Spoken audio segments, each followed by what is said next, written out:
Okay, guys, well, it's that time once again to react to some CinemaSins. And yes, that's right, you read the title and you know what the next CinemaSins video it is that I'm about to react to. And yes, that being CinemaSins covering slash sinning Tomorrowland. Yes, Disney's Tomorrowland, directed by good old Brad Bird, and yeah. Yeah, I gotta say, because Tomorrowland, I'm one of those that actually enjoyed Tomorrowland. That also goes for my parents. I remember when we saw this in theaters, yeah, and it kind of feels like yesterday we went to see it, yeah. Not to mention, this year, the movie's celebrating its anniversary, So, yeah, I remember when, this movie was announced and seeing the trailers, and yeah, because 2015... it was kind of a big year for movies, especially on account of Disney, because, we had this, we had Inside Out, and of course, the fact that Disney, now having the Star Wars family, it's the Star Wars a part of their family, the fact that, because Disney responsible for bringing us the first Star Wars movie in 10 years since Revenge of the Sith, besides the Clone Wars movie, But yeah, point being is that 2015, it was a big year for movies, and it's unfortunate that for Tomorrowland, well, sadly, not as good as it was expected to be. Even Brad admitted that, because I've seen this where, YouTube channel that I do follow, which is dedicated to Tomorrowland, went to an Incredibles 2 panel and asked Brad if there would ever be a consideration for a sequel. And, the way Brad put at it, I get his point. And, especially since, bringing up, say, as an example, the first Tron movie, it wasn't a huge success when it first came out, but eventually, fast forward, Disney would wound up making another Tron film, and another, as we all know. And also, Brad pointing out that a lot of people were, thinking that the movie was going to take place entirely in Tomorrowland, but most of the majority of Tomorrowland was on the road. It was like a road movie. But, yeah. I didn't find anything wrong with it, just, besides, because the build-up to Tomorrowland, and, look, the direction that movie was taking was not just gonna, permanently set in the world of Tomorrowland, okay? Especially what would be build-up at the very end of the movie, you know what I'm saying? Everybody from around the globe, finding and discovering these pins and where they would find themselves at. See? Just, yeah.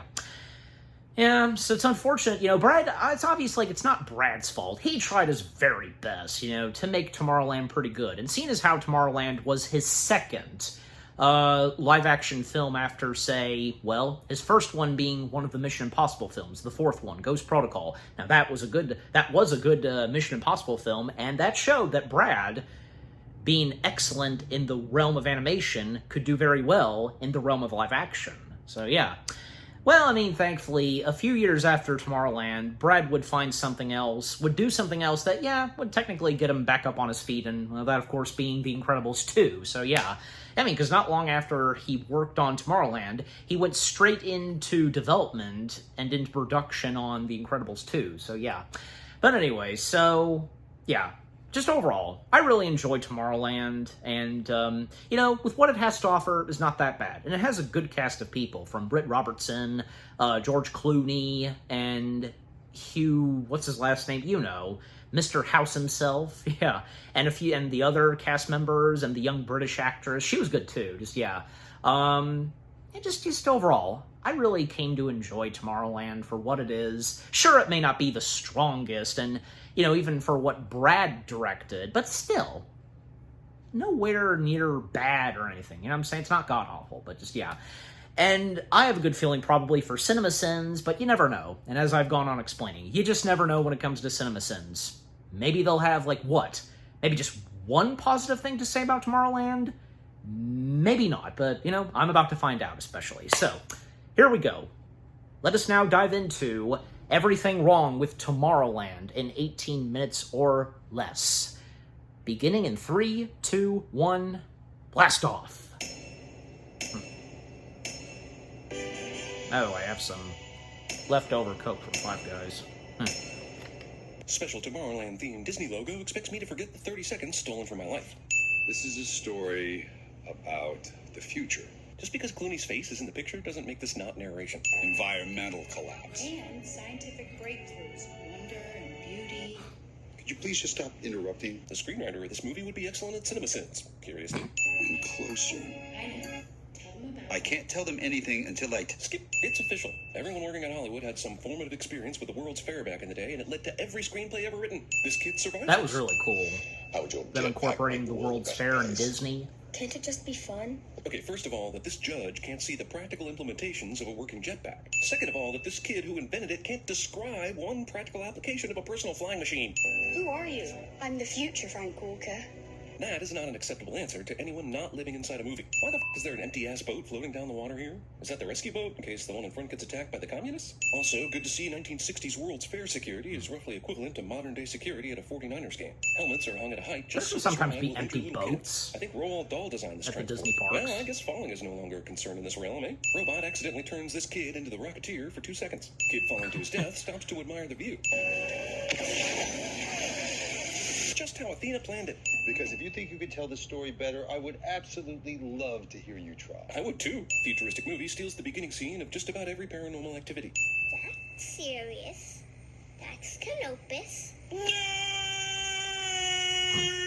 You're gonna go through your Homer. entire childhood. This argument is not endearing. She's outside a perimeter fence about to operate an RC helicopter, but she decides to do it bathed in all the light. And allegedly, this is a NASA launch platform, so security is minimal. iPhone product placement couldn't feel more forced if it tried. Wait, what kind of security fence is this? It just curves outward? No spikes or razor wire at the top or nothing?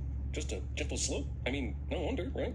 Why would you remove your helmet and hood immediately after landing in the property you're trying to stealthily infiltrate? Sure, let's get distracted by stars while you're on the restricted NASA launch site. Movie shows me the Demon Looper kid mere minutes after showing me the one kid who played young Noah on Heroes. Movie is trying to give me a stroke solely from evil-looking child actors. even the Oh, teeniest of okay. actions could change. Why did I not the fully future. realize that? Well, Ashton Kutcher from Butterfly Effect believes you, but Bruce Willis Same from kid. 12 Monkeys does not. And I'm gonna have to go, oh, I presume. I chose 2 time travel example actors who were both married to Demi Moore. I swear to God I didn't do that on purpose. Discount Tim the holy fucking crap.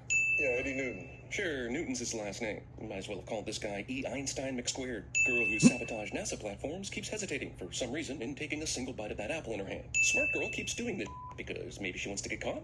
She's a serial killer in waiting. Once again, Athena just expects people to know what to do with like this. Discount Emerald City. What's the point of being transported to a different place if you're constrained by the limitations of the original place? Guy in handcuffs is allowed to interact with people, talk, and do stuff normal prisoners are not allowed to do. No idea the strings I had to pull to keep Homeland Security from pressing charges, Casey. Well, what, did you have to blow someone? You seem to be well beyond retired, so what kind of favors can you even call in at this point? Hey, General, I'll sing at your daughter's wedding if you look the other way on this one. What's that? Yes, Jesus, I'll bring my f***ing wife, okay? Why is it always daytime in this f***ing field, no matter what time it is on Earth when she touches this shit? Now she knows she's constrained by where her body actually is, and she still does this in her dad's room. Man, this magically transporting pin is some bull. Also, I think And this is a nasty enough falling flaw down to the the fact that stairs. she survives this. Casey is absolutely sure Yeah, that she can navigate maybe on through the account of the world by pen. traveling in this world, which doesn't make sense, considering she appeared in virtually all the same spots from the jail, from the car, and from the house. Wait, are you telling me she eyeballed that distance from her own front yard? That's amazing. How many people have died using this pin transporter? A lot, right? We're in the middle of a 5-minute unbroken shot, which would feel a lot more impressive if I didn't feel like it was getting broken every time the camera moved to look at some heavy amounts of green screen and special effect. This guy's digital futuristic newspaper is still rigid in form and not remotely pliable or paper-like. Well, this is essentially the same set Guardians of the Galaxy used for the scene where all the Guardians are arrested at once. Huzzah for thriftiness!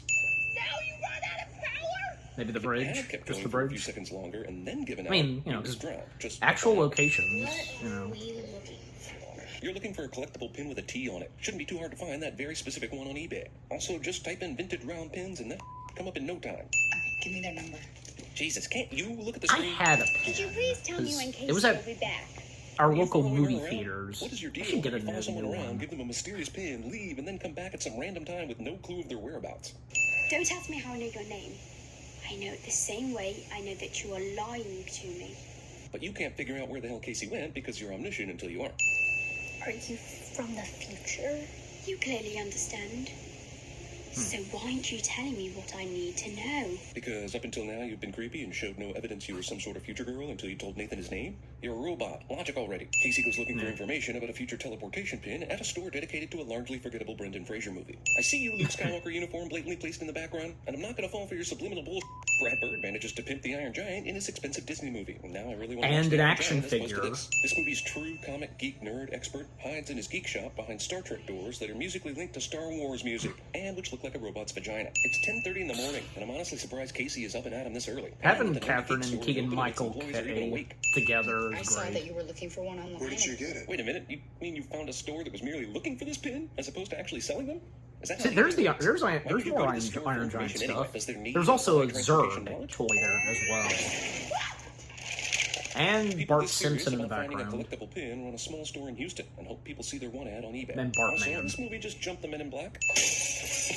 Athena, Ex Machina. Also, how the f*** did she get Coincidence? here in time? She's not The using same any kind kind of of futuristic blasters? transport to get from Cape Canaveral to Houston in 10 minutes. And yeah, she could run really fast, but not like Florida to Texas to save somebody fast. What just happened? Well, you got a ridiculous bloody nose that no previous scene even hinted at. That's what happened. And I do wish you hadn't run off before I had a chance to give you some rather necessary content. Are you serious? Is this how future pin exchanges work? Let's just give this girl a transporting pin while she's locked up in jail, leave no notes, and expect her to just wait around for a mysterious person they do not know exists to come by and explain it to them? How often does that work? In what world can someone reach the brake from the passenger side, especially when they're like 5'3"? Once again, movie driver apparently can't see a goddamn person walking across the street and just plows right into them. Hey, Texas man. Luckily, no one is around to see these 3 cops get vaporized right after the store exploded. There just isn't anyone who's curious in the city of Houston. Yeah. Tell me we found the girl. In what world have you found the girl? You found evidence of the girl, but you have no clue where she went after that. Hold on. Recruitment for what? I'm not allowed to answer that. Well, that's convenient for the movie's plot, considering all the crap you've already told her. So far, we're about an hour in, and we're still pretty much in the dark about what the f*** is going on in this movie. They've been driving a stolen truck for a really long time, and absolutely no cops have pulled them over for that or the smashed windshield. Also, does this girl have, like, tons of money stashed away to go on huge road trips like this? Casey, I know you have no reason to trust me. I know you have no reason to trust me, so you should trust me, cliché. The audience should now care about the memories of a robot girl who once played that paper-choosing game with Frank. Terrified girl somehow has the wherewithal to notice that this dog isn't leaving paw prints. I mean, I know she's a genius, but that is some crazy to notice. Pop digital dog! This guy, who has a hologram guard dog and a thing that knocks you the out when you're at his door, doesn't have any other security beyond that when it comes to his secret satellite hoarding place. Only when Casey sets the tractor on fire does this guy's security wake up again. And that is an oddly specific reason for the alarm to go off when she's been walking all over the property. That's a pretty f***ing good fire extinguisher he's invented and not shared with the world. What a dick. The next couple of minutes of Well, film will be that's his brought to you business. by hologram technology. I mean, he has a hologram guard dog that looks real, for Christ's sake. Couldn't he just have something like that to play his home movies? Well, I'd make a quip about this clock timer countdown thing being ripped off from Lost, except Lindelof actually wrote this script, so I think whatever statement I make about it would need to include the words self and plagiarism. Oh look, he has a secret way in. He just waited forever to use it for some reason. Let's accept that there is a world where I know with absolute certainty the exact time of your death. It seems like this movie should have been sliding into the end of its first act right about here. Instead, they wasted 15 minutes on these two interrupting each other about how the story should be told and another 45 on confusing future pin technology before they finally got here. Shutters are wired to go down one by one, and not all at the same time. So people starting on one side of the house still actually have a chance to break in after the button is pushed. I'd like to point out that by merely making these 100 people robots instead of humans, the film was able to get away with violently stabbing one of them to death in the chest and ripping one's head clean off without it affecting the MPA's rating.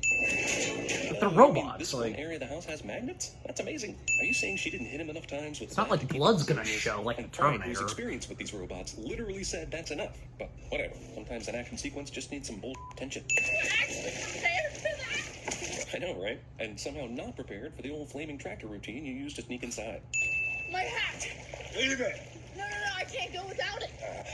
Having a lucky something you can't live without. Oh, good. Athena's back. So? Why did she leave again? Did she have to go do research on the One Ring? Move over. You know, I think this movie missed a real opportunity right at this moment to turn this thing into a road trip film. Think about it. A cranky old inventor, a plucky teenage girl, and a sarcastic child robot, all in a crappy pickup driving from one coast to another. Imagine the wacky adventures they'd have. Wait, are they just gonna let the girl robot that is obviously 10 years old drive the truck in broad daylight? Like, no one's gonna see that and report it? You still think you're recruiting, don't you? 50 minutes until the credits, and we're still in the dark about what this movie is about. We need to get to the spectacle. Spectacle. This isn't the pronoun game, but it's the pronoun game, and it's expositionally pissing me off. Do I have to explain everything? Can't you just be amazed and move on? The movie speaks directly to the audience. There's Coke in the fridge. You haven't been here in more than 25 years, according to this movie. I think both the fridge and the Coke are well past their time. She stole the Coke intended for Frank, and he just carries on like he, too, did not lose 90% of his blood sugar in the I'll trip. drink to that. And even if he has experience with this, it was 40 years ago. Dude should be doubled over in a Coke-needing fetal position right now. They were a part of all this? Eiffel, Jules Verne, Tesla, and Mr. Edison. So this movie is saying Tesla and Edison willingly cooperated together on a science thing? Do you think this movie realizes how national treasure it's gotten at this point? Because I don't think it does. Luckily for the story and the film's rating, all the humans here at this moment are only standing on the perimeter down here. Come the on! Also, I'm guessing this ship has never been used, but sure, it still works after hundreds of years because the future. This guard seems very That's pretty concerned cool. about 3 dudes running up the Eiffel Tower, but was in no way troubled by the Eiffel Tower splitting in 2 to make way for a rocket a minute ago. Why does a rocket have glass windows? Okay, hold the phone. Clooney and the girl acted as though they'd done this before, but the way Paris is reacting, this is unprecedented. But even if it was 40 years ago, if the Eiffel Tower had separated for a blue rocket launch, that would be well known today, unless they use that Jupiter ascending magic bull. Does no one think they're about to die? God damn it, society. Look, this woman here and this dude are filming in portrait instead of landscape, and this chick here is using a goddamn iPad to film video. So? None of this is acceptable. I feel like we just went through this. They took one transport just to get to Paris. Now they're in a shuttle they launched from the Eiffel Tower because apparently this can't be cool unless they get to use a famous monument in the process. While we got a brief glimpse earlier, a movie called Tomorrowland will wait 1 hour and 26 minutes to actually spend any real time in Tomorrowland. I suspect the effects budget was at least part of the reason. Now what? You tell me. Seriously? He agreed to go on this trip without discussing what they would do before they arrived? Don't you feel like the whole screenplay was written like this? Well, you wanted to see Tomorrowland. Roll credits. Yep, roll How credits. the f do you recognize a 40 years older version of Frank? That's maybe more impressive than any other thing shown in this movie. Well, I think she can fix it, David. We are now 30 minutes away from the credits, and we still don't know what the f it is. She doesn't know what it is either. Seems like that could have been discussed. one of before those we got things here, that'll but build better up. to keep everyone in the dark. The world, Miss Newton. He thinks you could fix the world. Well, I don't know about you, but I started drinking a half hour ago, so this is plenty enough explanation for me. Bring on the crazy. What are those? Flashes of future. We got him on loan from Contact. Impressed? Futuristic monitor station is basically look, surreal. some of those practical, like, locations. She knows how things work. It's amazing how I unearned recognize this one of them. was. We saw her They were sabotage used the for NASA launching season pad. 2 of She asked Andor. questions at school, but nothing so far to show that she really knows how things work. This is 3 days ago. Maybe if you adjust some books in Morse code, you'll be able to tell your past self not to go. Wow, I almost believe these people are standing on a floating platform above a flooded neighborhood. Except it looks fake as shit. They're not gonna die. This is your world, not ours. So it's now I've got to ask, why did that virtual reality advertisement that she walked through an hour ago require her to find a real-world location to experience it? These people, they're driven by savagery. Bad guy in a sci-fi movie looks upon all humans as savages cliche. Apparently your 1/10,000th variable in the inevitability wasn't convincing enough to change his mind. Movie is hammering that slim chance can make a big difference thing hard, which means it's the Horton Hears a Who of time-traveling movies. You are special. Well, as long as there's a reason for it. Wait, there's no reason for it? Nor an explanation? Well, okay then. You can't just zap. Well, you knew a movie with Dr. House in it was going to have a Dr. House aha moment. When I touched this thing, for a few minutes, it felt like anything was possible. So then why can't the opposite happen? What if the monitor is just a giant pin?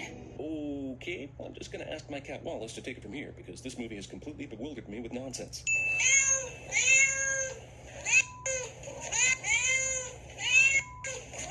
Okay. Holy shit, is that a Stargate? Did they lose their patent? It isn't just receiving tachyons. It is taking a possible future and making it... Amplifying it, transmitting it, like a feedback loop. It's a self-fulfilling prophecy that... Are there really questions about why this movie bombed? Seems pretty obvious they jargon people to death. Movie directed by a guy who directed another movie about monologuing is about to allow this bad guy to monologue for a world record amount of time.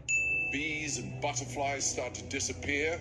The glaciers melt. Right, alternate dimension maybe human race sees Earth humans being terrible and prescribes immediate genocide, because they're evolved, right? It's not the monitor's fault. That's yours. Gotta tell you, my Dr. House meets Dr. Doug Ross fanfiction is way the hell better than this. Nix keeps an important plot device. Yeah, around they his would be wrist in so a Frank can easily skit access it together during a as handshake. their doctor characters. The bomb! This movie is barely giving Casey any more information than it's giving me. Robot 10-year-old pulls a wire or two, and suddenly this movie is real steel. Thank goodness for the Tachyon See the Near Future Omega-13 effect that we only just learned about a few minutes ago, that can show Casey how to operate this bomb. But my question is, how did the first Casey through this timeline know how to operate the bomb? Falling from that height, at that speed, even if a robot arm caught the platform? She dead, yo. Oh, come on, man. Wall-E would have been able to hold it. This guy was the mascot for the Prometheus School of Running Away from Things. I mean, dude, a simple roll to the left or right and you would avoid this, no? And that's how he became Dr. House. No wonder he's cranky. Little known fact, alternate dimension robot girls can get knocked unconscious. Dislocated leg. Who knew? Luckily, this is just the future, and for this one time, it's on a long delay so that Athena can save Frank. There are things I need to tell you before the automated program kicks in. Fortunately, this program will allow me to tell you an unabridged story about how my AI learned to fall in love with a human, all before I die. I'm having unusual thoughts towards Frank Walker. They've also led to what my AI tells me is my first visit from Aunt Flobot. Almost 2 full minutes of Robot Frank childhood romance backstory I don't even care a tiny bit about. Hey, Casey, we're about to blow up this monitor thing, so you might want to start getting the hell out of here right now. Movie stops just one pair of laser skates shy of ripping off Jupiter Ascending. On screen this time. Well, Athena just blew up Epcot. I knew Disney would be the cause of their own downfall. I just didn't know how. Oh, bollocks. Wait, Serves you right. That's what you get. That? Not bloody likely. By the way, because Spaceship Earth, Space Mountain, sorry. She did not run that far to get here Space, that fast, goddammit. Space Mountain is in the background. I guess we have to make it work. You got that, America? We are looking for dreamers. Anyone who will feed the right wolf. Well, I seriously think there's half a movie on the cutting room floor. I am so f***ing lost, I'm not even sure which faction this chick ended up choosing. Was it Amity? Also, did all the people around them stand around for 2 f***ing hours listening to this story? Are they as confused as we are? Why are the only Tomorrowland Dreamer Recruiter candidates children? When recruiting the best minds in the world, we'll pluck you down in the middle of f***ing nowhere to start. Cities are for closers only. This guy gets a recruitment pin because he's creative. So why not get elite? Also, it's time to reprogram the Recruitobots if one of them is just tossing out Tomorrowland pins to any old street musician. It looks like all these assholes are getting the same unexplained pin treatment as Casey was. But can it come with a fucking booklet on what to do next? Jesus, we clearly saw the windmill field as a destination when Clooney was sending off the Recruitobots. Which means one of them merely walked up to the first human he found, planted a pin, and called it a day. Lazy ass. I'm glad we could see everyone who got a pin. I would not have believed people around the world were getting these unless they showed me the entire roster. All of them touched it at the same time? Also, remember that Casey kept running into walls when she got her pin. She had to go to a specific place in her town in order for the pin to take her to Tomorrowland. So why are these people from around the world all in the same place? Also, I can't wait to see the massive cluster of all these people not knowing how to get to the city exactly, bumping into each other and stuff around the house, and eventually getting pissed off at one another enough to build an atomic bomb and make this whole movie's work useless. Yeah, nothing positive, I'm gonna say. Remember this? What was that from? Yeah. I think I've heard that audio clip before. Yeah. But like I said, yeah, nothing positive for CinemaSins to say on Tomorrowland. Yeah, I should have known. Who are you? I'm Batman. Okay.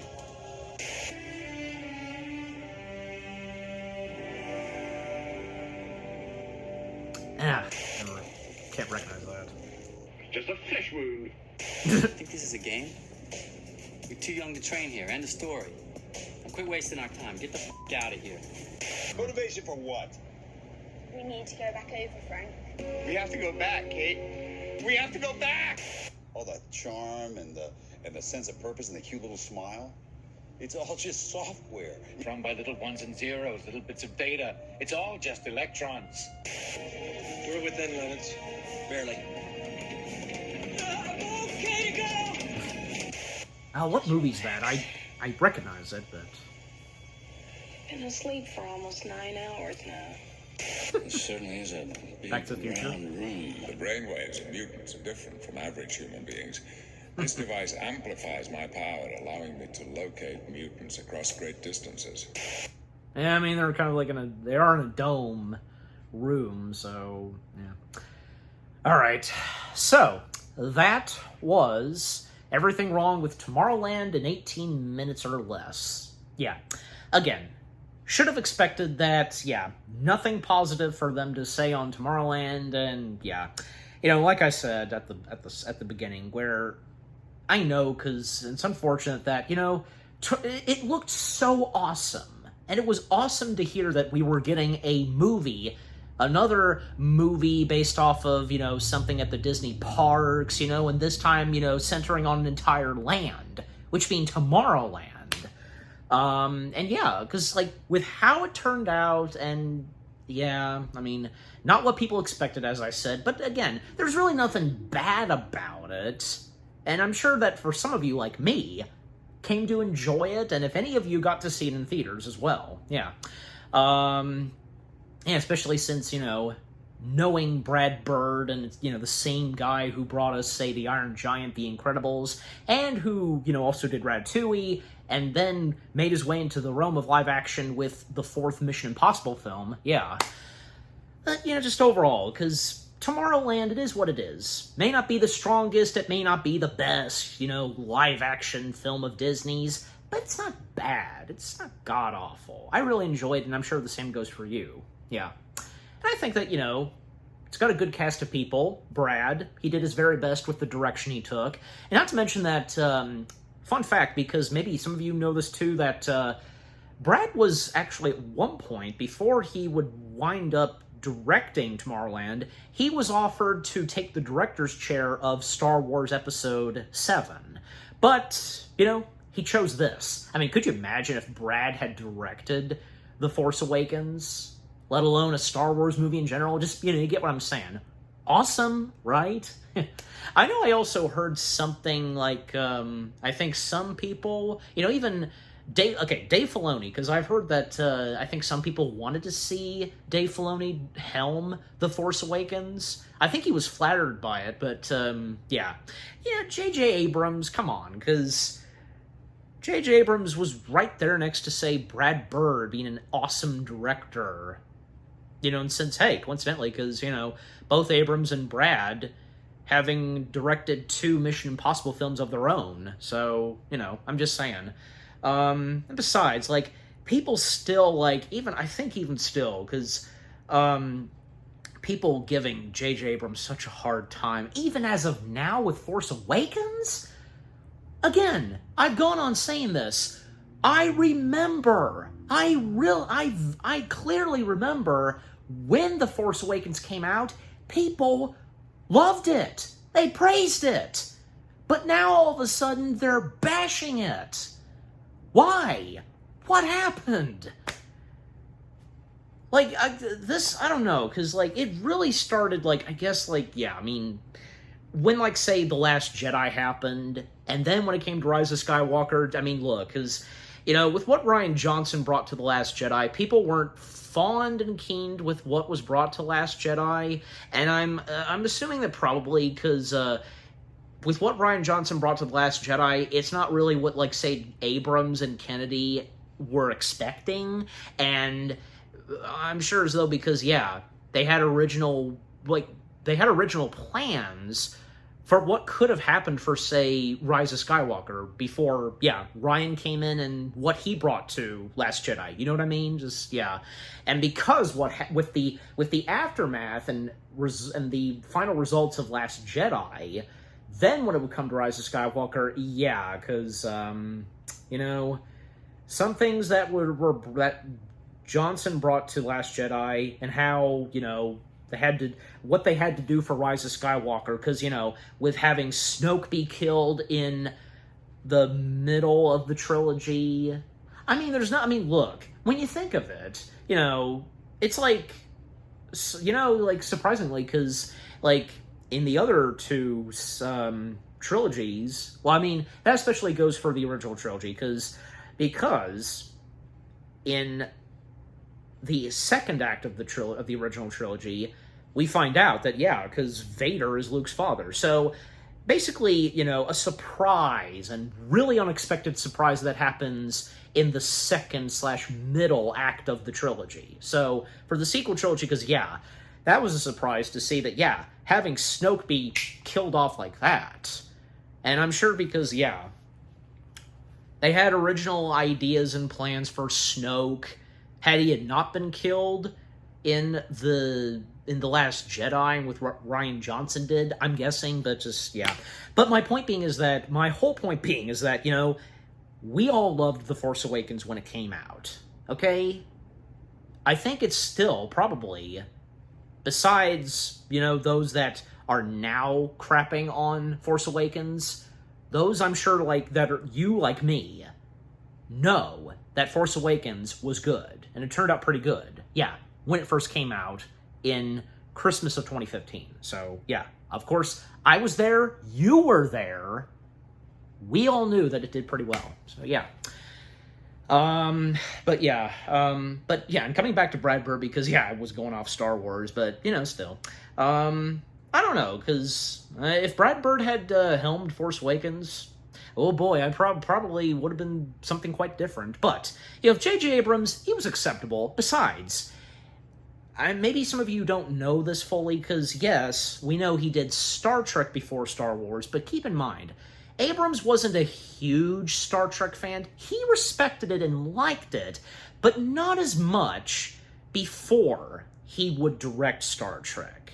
When he did, he found he grew more love and appreciation for the world of Star Trek and for the characters of Kirk and Spock and so on. You see what I mean? Yeah, he himself made that very clear. He established that.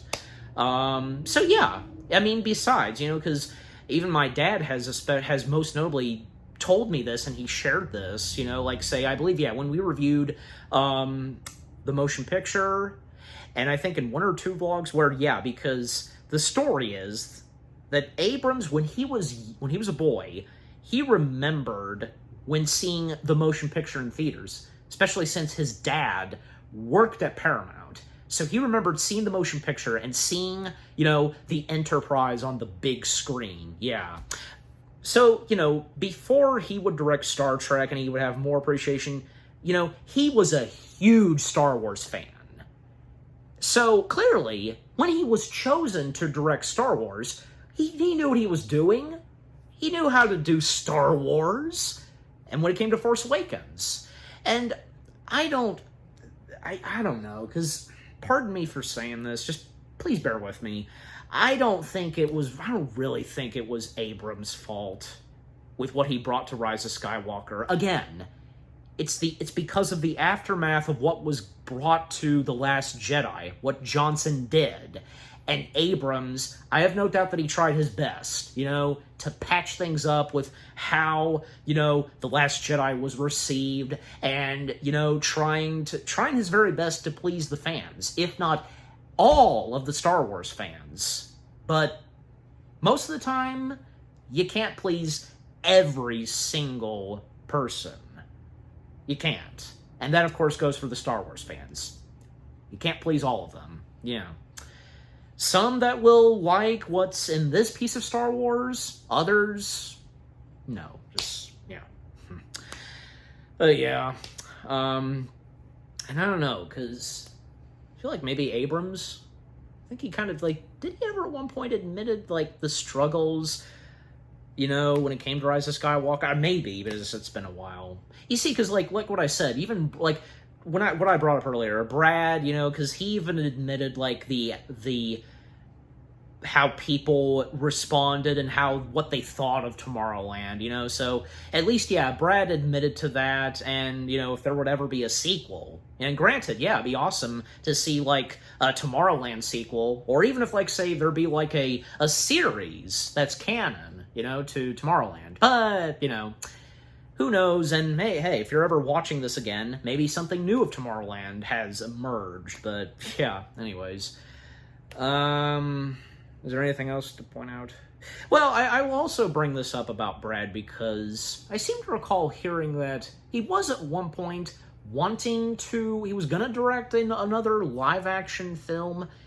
Is it 1906? Yes, I believe, yeah, that's the title, 1906. Basically, maybe if some of you do or do not know this, 1906 was, supposed to be, and was basically Brad's first musical film, and if I remember correctly, fully, it would have been distributed by Pixar, because I heard something about that, and it would have been the first full live-action piece of material that Pixar distributed. I mean, it's Pixar at one point was apparently going to distribute The Shadow King? Yeah, the one stop-motion film that was in the works, and it was being made, but at some point, production, it was running late, and yeah, it never saw the light of day, it was never completed. The stop-motion film that Henry Selick was supposed to direct, but yeah, unfortunately, Henry Selick dropped out of Disney entirely, and the project, and I'm sure you might know this story. So that's something else as an example that apparently, yeah, Pixar was going to distribute. Well, and look at this, because Pixar, you know, they'd already did a bit of live action, most notably in Wall-E. And then later they would do, say, stop motion, you know, from the Spark shorts. And they would also do a bit of hand-drawn animation, like, say, Day and Night and the one with the rabbits, the bunnies, yeah, another one of those Spark shorts. So, yeah. So Pixar, you know, doing few things, you know, very rarely, that's not CG. I mean, CG, of course, being the main thing for Pixar, but very rarely they would do different things. And as I just mentioned, so, yeah. Or even saying, you know, incorporating something that's different in the world that's computer. Because, yeah, with the piece of stop motion, you have one character that is stop motion in a CGI environment, and all the characters are all CG and such. Or Day and Night. You know what that short film is, and you know how that works. So, yeah. And of course, with Wall-E, with them putting live action in there, and the late Fred Willard, yeah, being the only, you know, live action actor in a Pixar film, yeah, right there, and, yeah, you get my point, and yeah, I've been going on talking, but again, these reaction videos, they're reaction/discussion videos, okay? And I'm not the only one that does a lot of talking before and after reacting. You know what I'm saying? Again, the Renegades react. Oh, yeah. Definitely them. But anyways. Or, you know, or even, like, say, the reaction channels that they've, especially as of now, been reacting to movies. Like, I can think of, say, The Real Rejects. Yeah, because they talk and do some discussions after the movie. So, yeah. Anyways. Is there anything else to bring up about Tomorrowland? Well, I will say, because, okay, I want to mention something about the actors. Like, I think, yeah, because Britt Robertson, for example, you know, she's a delightful actress, sweet person, and, you know, because I think this was one of my first movies where I saw Britt Robertson in. But I know, yeah, before this, I had seen her in this one show that I know my mom and I watched some. Is it called The Dome? I think, yeah. And just in case there might be a text, maybe not, I think I did get the title right. But yeah, she was in that show. So, and if you know what I'm talking about, yeah. So I had seen that, I'm pretty sure, yeah, before Tomorrowland. And there's another movie that she was in where, I can't remember the name of it, but I will put it in a text, okay? Right here. So, because, yeah, I've been very interested in this, and especially since What's-Him-Face, who plays Archie in Riverdale, he's one of the other main stars, and Gary, what's his last name? Yeah, he's in it too, and it's based off of a true story, because, yeah, whom Britt Robertson betrays, yeah, because, well, you know what it is, and because I put the title in the text. Fun fact, whom Britt Robertson betrays, the woman herself, she actually passed away just one day before I was born. I'm not joking. Because I was born on February 6, 2001. She died one day before I was born. Man, that's kind of eerie, don't you think? Just, you know, but anyways. But yeah, like, that movie looks very interesting, and I'm just saying, because that's another one that, you know, I've seen clips, and yeah, because Britt Robertson, I think, yeah, she's a delightful, talented actress, and I think that, you know, from the clips I've seen, she does pretty well on whom she's portraying, and that goes for everybody else, and What's-Him-Face, you know, Archie himself, yeah. But, yeah, so I just thought I'd mention that, and, yeah, and also, because just one more thing, because, you know, I've really enjoyed a few clips where Hugh, Clooney, and Britt, they were on the Graham Norton show, and obviously, you know, for the upcoming release of Tomorrowland, and, yeah, because some stuff that they bring up, and, like, you know, George Clooney especially, like, when, like, pranking on Brad Pitt, you know, a bumper sticker on the back of Brad's car, F cops, in the shape of a pot plant. That was funny. Or talking about, let's say, when he and his wife, they were on their honeymoon, and George had to make his way to Comic-Con. Yeah. And because of Tomorrowland. Yeah. But I even like a mentioning of Batman and Robin, because he always apologizes for Batman and Robin. But it's not, but he actually, look, it's nice that George has apologized for Batman and Robin, but it's not his fault, okay? Because he was a good Batman. Now, say what you will, but I'm sure some of you would be on the same page as me. He was a good Batman. The problem was, he was in the wrong Batman movie. He could have been in a different Batman movie that had a good script and good story, and boom. Just, yeah. And also, another mention, also one more mention, because because I did bring this up earlier, and so did CinemaSins, because yeah, obviously they would, you know, because the fact that in Tomorrowland we have two famous actors who have played two popular doctor characters on TV, you know, just, yeah. And the fact that Hugh and Clooney would do a skit, I believe it was on, yeah, it was on Jimmy Kimmel, yeah, where they reprise their iconic roles, and, well, Mr. House doesn't wear a doctor's coat, but it's a skit, it's supposed to be funny, it's acceptable, just, yeah. But that's even, like, yeah, the mentioning of their iconic doctor characters on TV, on Graham Norton obviously being brought up, but just, yeah.